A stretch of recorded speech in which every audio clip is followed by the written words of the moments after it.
हाय। क्या हाल है? कैसा गया आज का दिन? तुम ठीक हो ना? मेरा तो आज का दिन बहुत थकावट भरा रहा यार।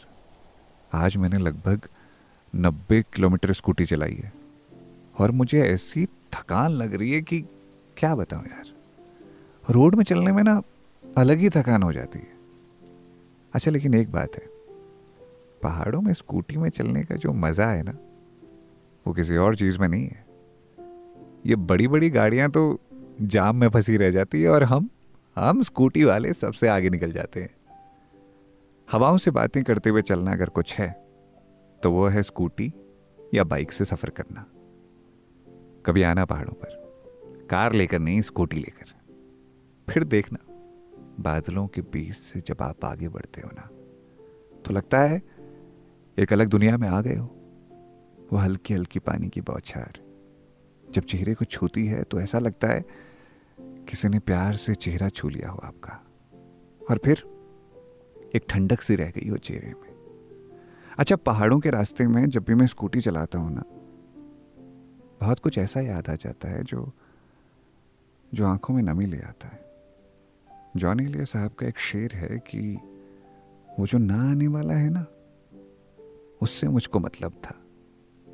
आने वालों से क्या मतलब, आते हैं आते होंगे। तो ऐसे ही एक दिन अकेले जब मैं स्कूटी चला रहा था तो एक बात लिखी थी कि बहुत याद आती है तुम्हारी। लगता है जैसे तुम आसपास ही हो कहीं, मेरे साथ बैठी हुई, बात करती हुई। पर क्या करें, हमारे बीच की दूरियां ऐसे जिंदगी में आ गई कि हम खुद भी इन दूरियों को पाट नहीं सकते। पिछले बरस सोचा था तुम्हें रोज खत लिखूंगा, पर थोड़ी देर लिखता हूं फिर मन उचट जाता है। ऐसा लगता है जैसे ठीक है, सामने बैठेंगे तो बात कर लेंगे। तुम्हारे शहर में बहुत गर्मी हो रही होगी ना? यहाँ ठंडे हैं इन दिनों, बारिश भी हो रही है। अच्छा, उमस में ख्याल रखना अपना, तुम्हारी तबीयत भी तो खराब हो जाती है जल्दी। वो जो फैमिली डॉक्टर हैं तुम्हारे, उनसे दवा लेती रहना। मैं जब भी नैनीताल को जाता हूँ तुम्हारी याद आती है। सोचता हूँ तुम होती तो कोहरे के बीच से जाती हुई स्कूटी बहुत खूबसूरत लगती। मैं फ़ोन को स्कूटी की डिक्की में छिपा लेता हूँ, फिर बारिश में भीगता हूँ बहुत देर तक, बिना परवाह के कि मैं बीमार हो जाऊंगा। तुमको पता है, अब जब भी मैं फ्लैट के पास से गुजरता हूँ, वो शॉल वाला मुझे देखता है जैसे पूछ रहा हो अकेले आए हो आज। मैं तुम्हारा दिया हुआ वो कानों को ढकने वाला बैंड पहन लेता हूँ, ठंड नहीं लगती उससे।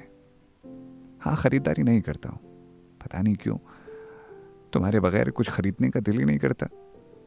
लेकिन वो जो दुकान है ना तल्ली ताल वाली, वहां से मोमो जरूर खा लेता हूँ मैं। शायद वो भी सोचता होगा ये आजकल अकेला क्यों घूम रहा है। तुम्हारे साथ इंडिया को फिर से T20 वर्ल्ड कप जीतते हुए देखना मेरे लिए बहुत बड़ा सेलिब्रेशन था। असल में जब तुम जीत की खुशी में रो दी थी ना, तब मैं भी तो रो दिया था तुम्हारे साथ। तुमने कैसे संभाल लिया था ना मुझको। सुनो, तुमसे दूर रहना मुश्किल है मगर ज़रूरी है। शायद एक दिन तुम और मैं इन दूरियों को पाट सकेंगे। उस दिन तुम्हारे लिए सुबह की चाय मैं बनाऊंगा, हम साथ में बेसन भुजिया और लाई खाएंगे, कहीं कैफे खोलेंगे और दिन भर मैगी बनाएंगे। बहुत ख्वाब हैं तुम्हें बताने के लिए, कभी फुर्सत से बताएंगे। अपना ख्याल रखना, तुम्हारा अपना पहाड़ों का वासी। तो कैसी लगी आपको ये लिखावट, मुझे बताना। और क्या कभी आपने भी किसी का इंतज़ार किया है? वो कोई भी हो सकता है, प्रेमी, कोई अपना, कोई अनजान रिश्ता।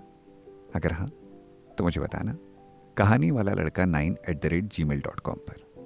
तो यही सब है यार। फिर चलो, कल मिलते हैं कुछ नई बातों और ख्यालों के साथ। Bye bye, take care, good night.